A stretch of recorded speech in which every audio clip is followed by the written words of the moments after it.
हाय मैत्रिणींनो, आज पाहूया आपण साध्या सोप्या पद्धतीने ओल्या नारळाची मँगो बर्फी। त्यासाठी मी येथे 1 वाटी ओलं खोबरं घेतलं आहे, 1 वाटी साखर, 1 वाटी दूध आणि 1 मँगो। फक्त 4 साहित्यामध्येच खूप छान अशी टेस्टी बर्फी तयार होते। सर्वात अगोदर आपण नारळाचे साल काढून घेतले।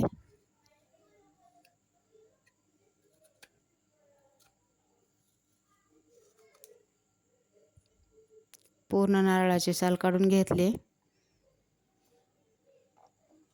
नंतर त्याचे छोटे छोटे बारीक तुकडे करून घेऊन मिक्सरमध्ये टाकून वाटून घ्यायचे।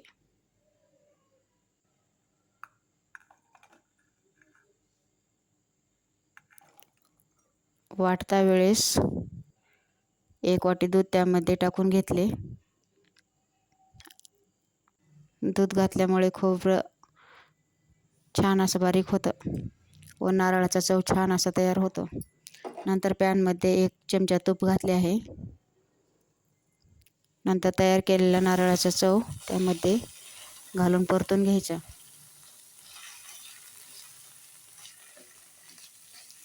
नंतर 1 वाटी साखर टाकली।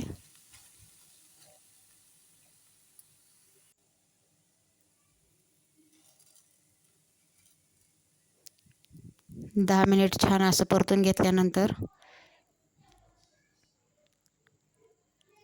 मँगो कट करून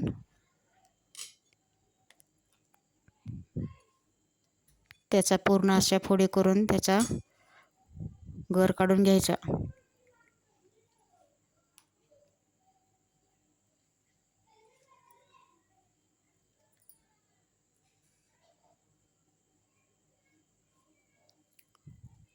आंब्याचा गर पण मिक्सरला छान असं वाटून घ्यायचा।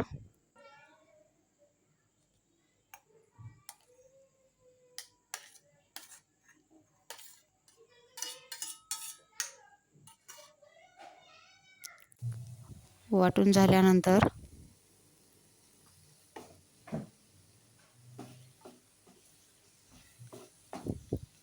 तयार झालेल्या नारळाच्या चवमध्ये आंब्याचा रस पण घालून घ्यायचा।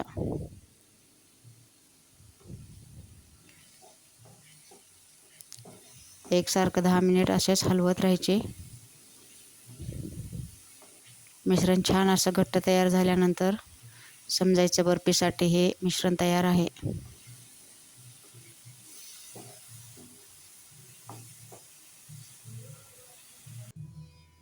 नंतर 2 चमचे दूध पावडर टाकली आहे। थोडी विलायची पण टाकली आहे बारीक करून। तयार झाले आहे बर्फीचे मिश्रण। एका प्लेटमध्ये तूप लावून त्यामध्ये हे बर्फीचे मिश्रण टाकून घ्यायचे। छान असं एकसारखं प्लेन करून घ्यायचं व 10-15 मिनिट वरतीच राहू द्यायचं सेट होण्यासाठी। नंतर बघा आता बर्फी कट करून दाखवते। एकदम छान अशी कट होत आहे।